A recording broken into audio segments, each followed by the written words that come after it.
Remember your wish? Oh, an answer. Yeah. That's great. Yeah, it gets greater. I wrote Interstate 60 out of frustration over not getting another picture made that I've been trying to get made for a really, really long time, and I've been really close, and it's never quite happened. And it was always about who's in the movie, who's in the movie, who's in the movie. If you're trying to make a movie at a price, it's really hard to get big names in a movie. So I thought to myself, you know, there's this little crazy road movie that I've always been thinking about writing. I'm going to sit down and write it. And I'm going to write these really wonderful characters that I'll be able to get really good actors to come in for a couple days at a time and just eat the scenery. And that way I'll be able to say, hey, look at this cast that I got in this movie.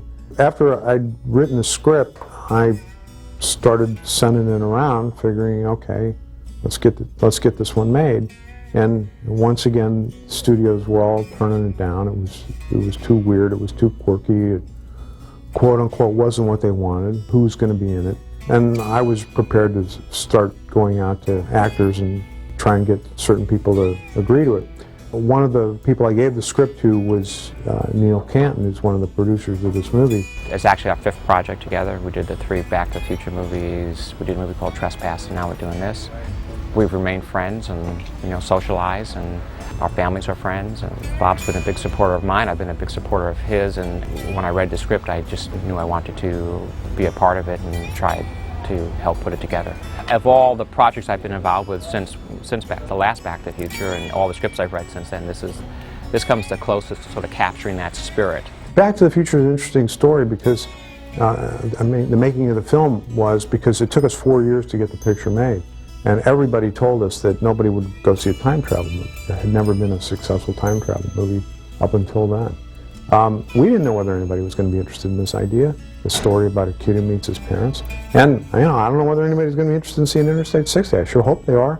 You never know. All I can do as a filmmaker is try to make a movie that I want to see and hope that I'm still in touch enough with what a regular audience wants to see. There'll be enough people that share my opinion and share my attitudes and share my warped sense of humor, which I hope audiences will appreciate, or they'll just scratch their head and say, holy cow, and lock this director up. He's out of his mind.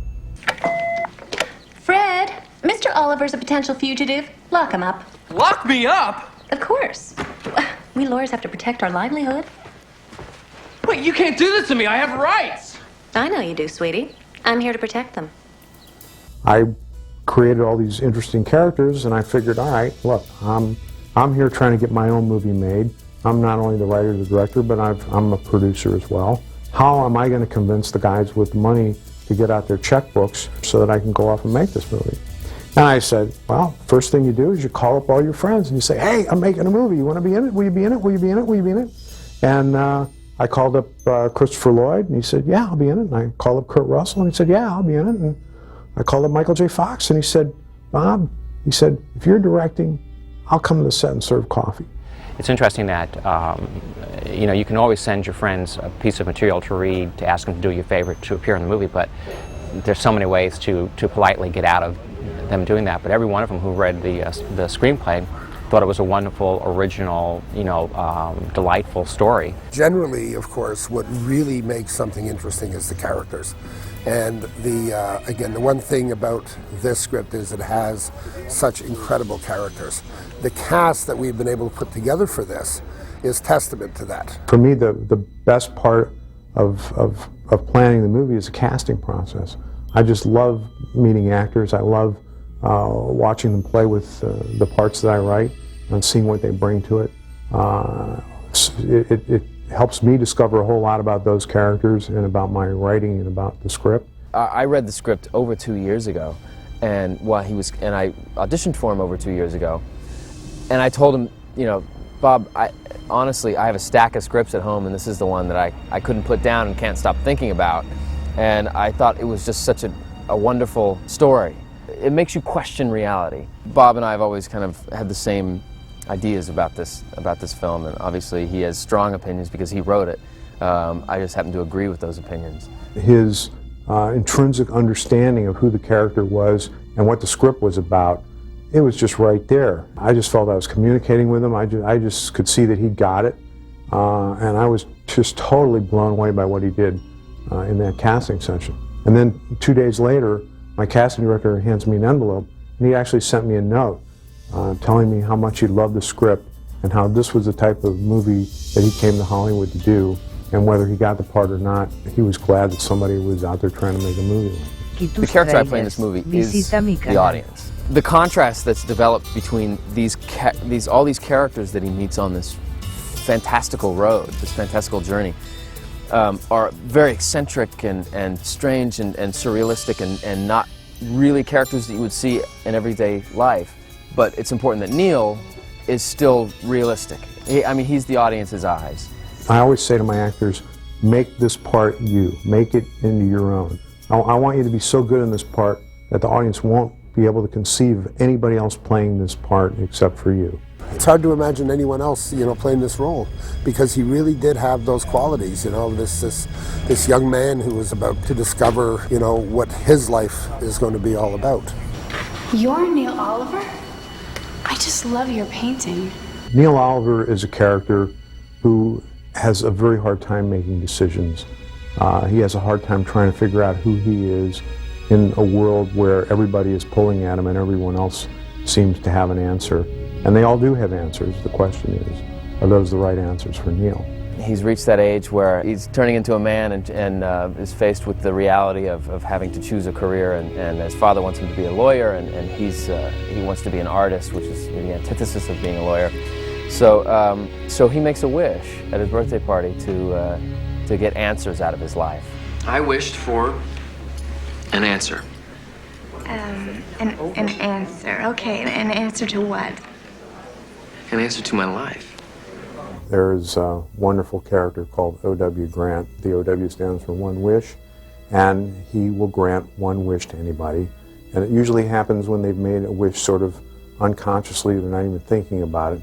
And depending on what mood he's in, and this character's played by Gary Oldman, he'll play it straight or he'll pull a trick on you. The truth is, you should always tell your wish. Kind of karma thing. Put it out there, project it. Then it just might come true. Never heard of that before. Oh, it's true, believe me. I know. I'll cut this for you. I first saw Gary Oldman in Sid and Nancy, and I just was blown away by his performance in that. And a couple of years later, I saw a movie called State of Grace, in which he played an American, and he did this flawless American accent. And, I mean, this guy was a chameleon. He was a consummate actor, clearly. It's clear this guy, to me, in my opinion, he's one of the greatest actors in the world. There's no doubt in my mind. And when somebody mentioned, hey, let's submit this to Gary Oldman, I'm thinking, well, yeah. Was I worried about him in terms of his intensity? Well, look, I figure if somebody is going to read the script and respond to it and say yes, it's because they're connecting with something going on. So I figured I'll have that conversation with him if he says yes. I'm not going to worry about it. If he says yes, I'm going to figure out how to make this movie with Gary Oldman. Well, it turns out Gary Oldman has an absolutely wonderful sense of humor. He's a real joker. There's a whole lot of O.W. Grant in this guy. And he just got the movie immediately. O.W. Grant. Neil Oliver. It's a strange coincidence seeing you here again. Yeah, only if you believe in coincidence. I prefer inevitability. Every event is inevitable. If it wasn't, it wouldn't happen. Right. Someone like Chris Cooper, though I had worked with him before, I didn't have a relationship with him enough to say, could you come, just do this movie. He read the script and he loved the script. It was such a coup to get Chris Cooper.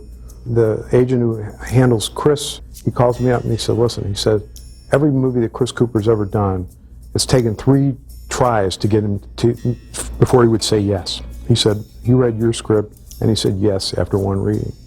So, obviously, he connected with the script connected with him, the character did, and he just wanted to have a conversation with me before he said yes, just to get a sense of who I was. But man, it was just wonderful working with him, and he's a theater-trained actor, and I love theater-trained actors because they always know their lines. And he had several rather substantial speeches in the picture, and he knew every line of dialogue. And not only did he know every line of dialogue, he brought so much credibility to this dialogue. I had no idea that these things would sound as good as they did when Chris Cooper said them. Now, for the first time in my life, I'm fulfilled. I'm content. Lung cancer. Not without its benefits. Nobody's here because they were coerced or they felt, well, you know, what the hell, I'll do it. They're here because they fell in love with the project.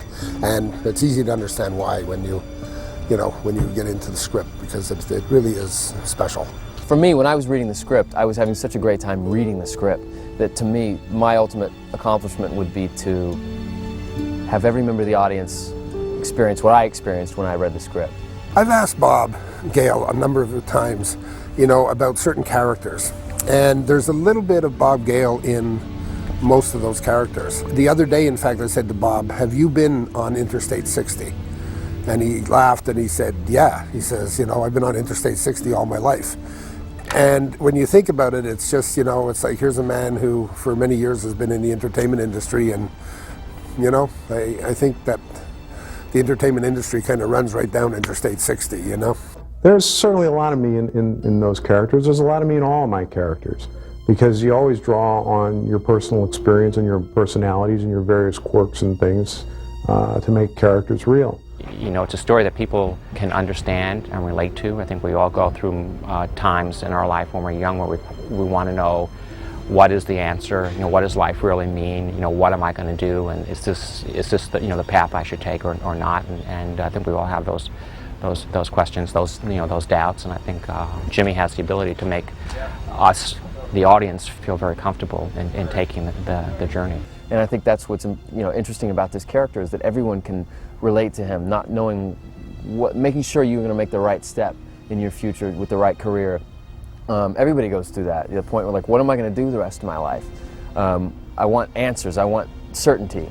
What we're all trying to figure out in our own lives is what are our boundaries, and what are the lines that we can push, but what are the lines we can't cross over. I really love the meaning of this. Be careful what you wish for, because it may come true. Which in real life it does happen quite often. It just shows you, you know, some of your wishes can be for positive things, some for negative. We buy into an image, we buy into what we think we want, and then when we get there, sometimes what we thought it was isn't what it really is. It's you I'm delivering this package to, isn't it? You're Robin Fields. This makes total sense. I can honestly say I've never worked with a director who understands the performance that he wants to get any better than Bob Gale does. Directing a film is a tough job, and once you finish your prep and you get to the floor, it's all about the director. You know, I mean, you hand him all of the tools and you say, okay, it's your show. You know, we all live and die by what the director does from that point on. Well, the challenges of directing are always the same. It doesn't matter. You never have enough time and you never have enough money. It doesn't matter how big your budget is.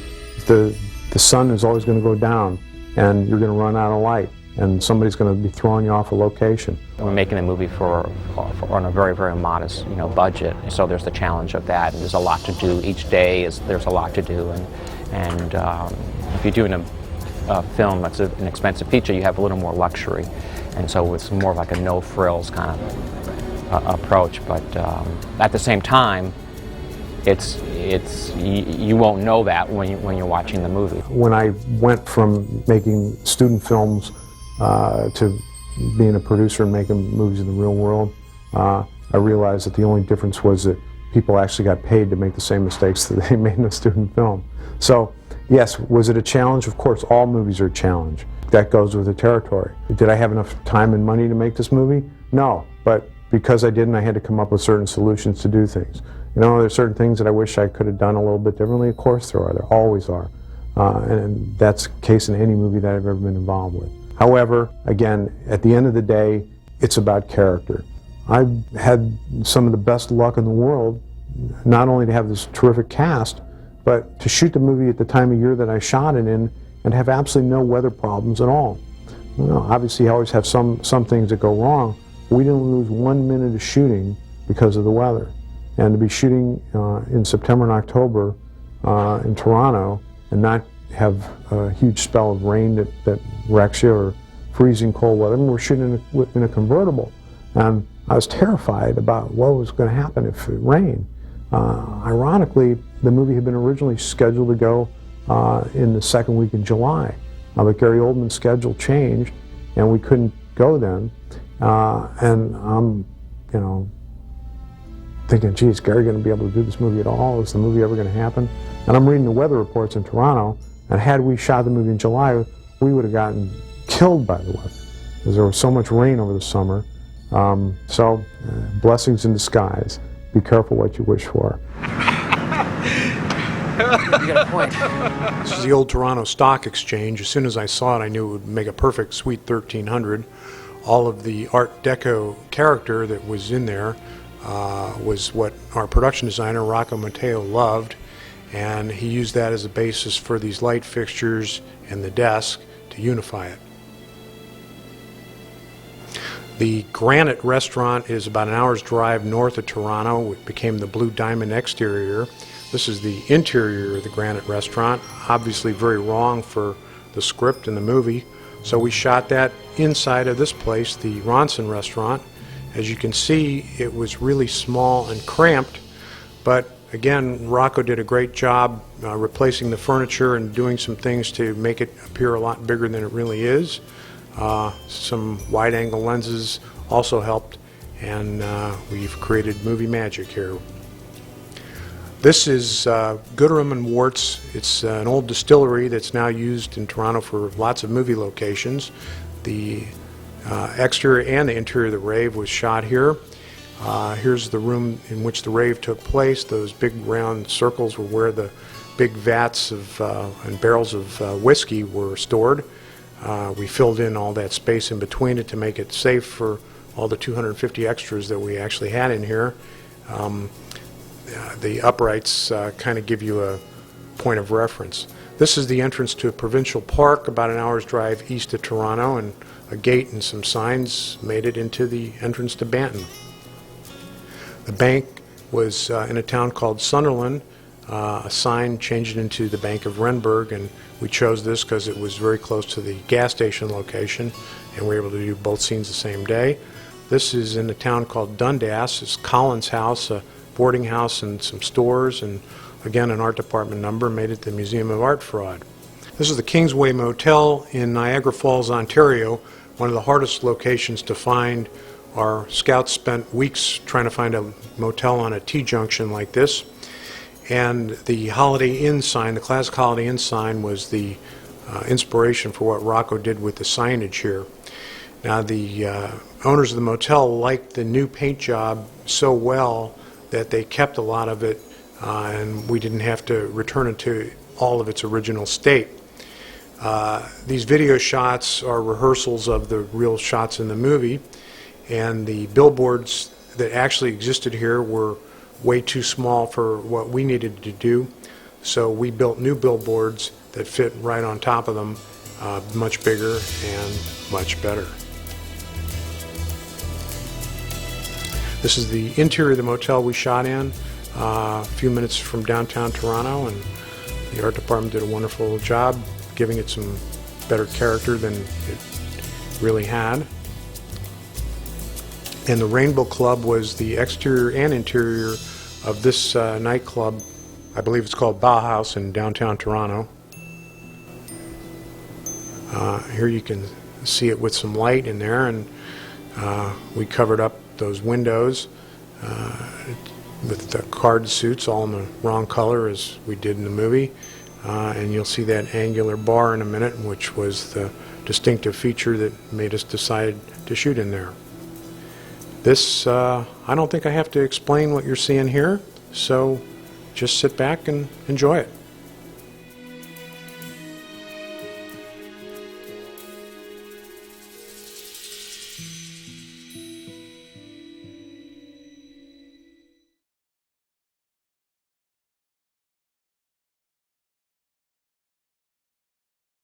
And maybe you'd be better off writing your thesis without mentioning O.W. He'd probably rather not have people knowing about him. Got it. Good night.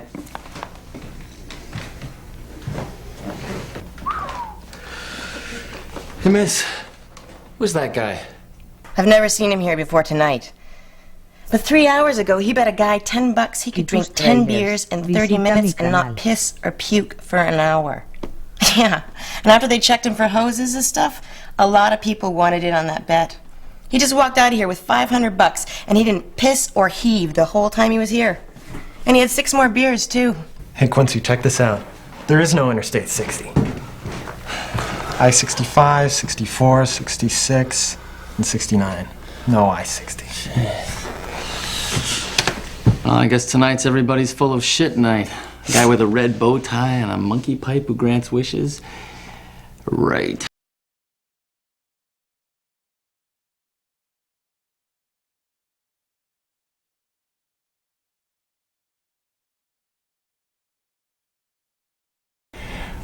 Why not just go through the program?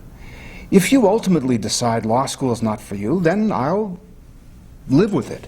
But at least you'll be a Bradford fellow, and that's something you can always take to the bank. Then you can, figure things out. Dad, everything you're saying makes complete sense. It's just, I don't know. I worry that I'll end up, living my life by the numbers. Son, whatever you do in this life is going to be by some kind of numbers. White-collar numbers, blue-collar numbers, married numbers, divorced numbers, starving artist numbers. Look, there's 5 billion people on Earth. How the hell are you going to be unique? Everyone is in a pigeonhole, but there's good pigeonholes and bad pigeonholes. At least you get to choose. Since it's got to be one or the other, I say, choose a good one.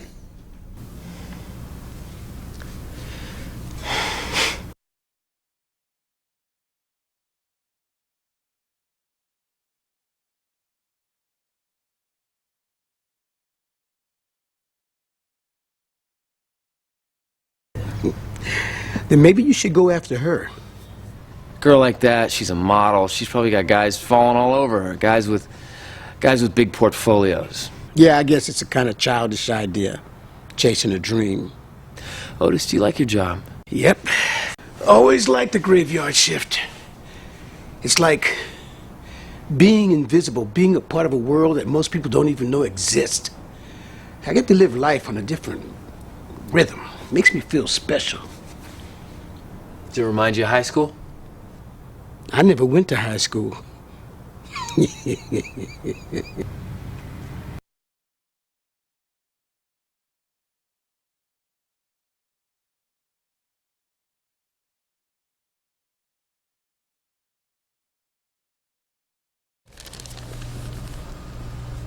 I didn't misspell the name of that town. You'll find it. Just go west on Interstate 60.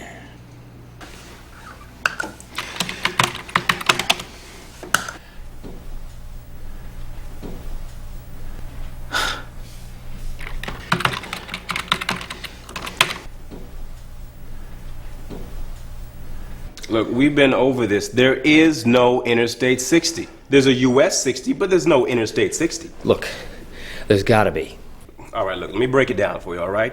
The numbers of the interstate highways tells you where they are and where they go. 60 is even, so it runs east to west. Now, it ends in 0, which means it's the major route going from one end of the country to the other. Now, it's lower than 70, which means it's south of 70. You follow me so far? Mm-hmm. Well, look at here. Here's 70. The next major route south is 40. So if there was an I-60, it would have to be somewhere between 70 and 40. But as you can see, it's not there. It simply doesn't exist.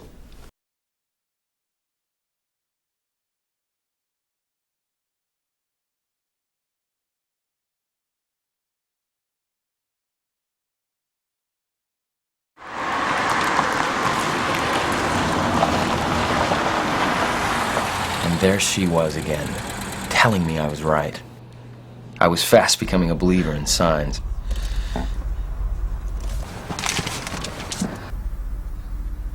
Hey. It's you I'm delivering this package to, isn't it? You're Robin Fields. Well, that also makes total sense. Cool. Very cool. Very, very cool. I'd left Sally an email and my folks a voicemail telling them I'd taken a trip. I'd touch base as soon as I could and not to worry. Like that was possible. Freedom in the 21st century means being incommunicado.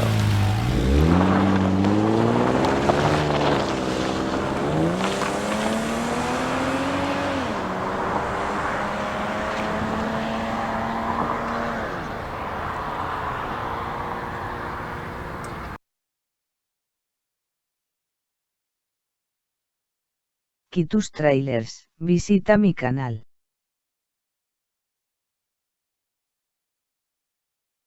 I've never even heard of these towns. What state are we in? Why, you're in the state of confusion. So just how far are you going, Mr. Grant? Haven't decided yet. I don't even know how far I'm going. Danvers, wherever the hell that is. Just remember, a highway is simply somebody else's idea of how to get somewhere.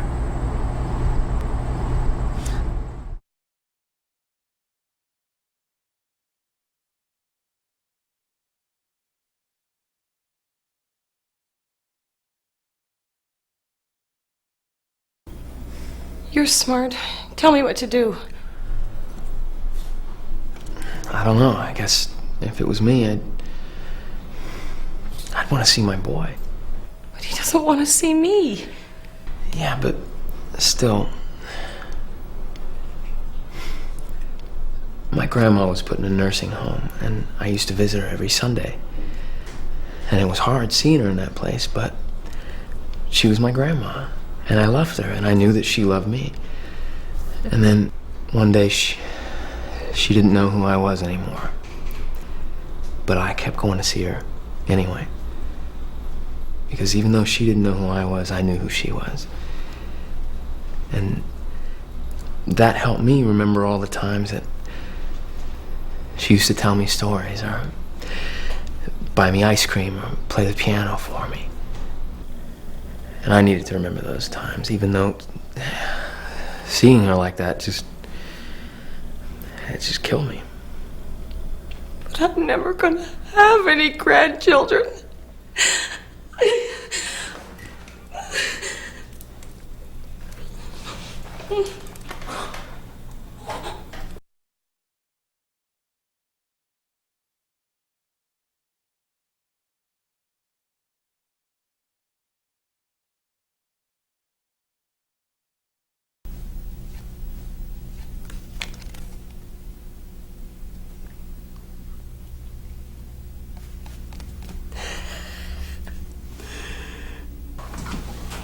Hey. St. Louis's finest thing press. You alright, Neela?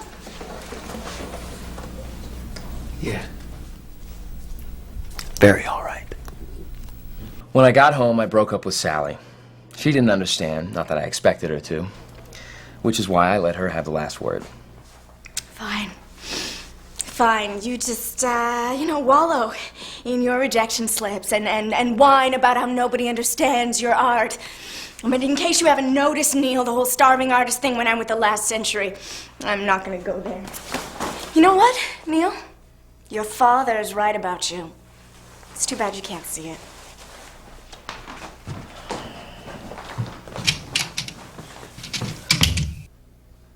My old man. She had to bring him up. Well, I had to face him. That, of all things, was inevitable.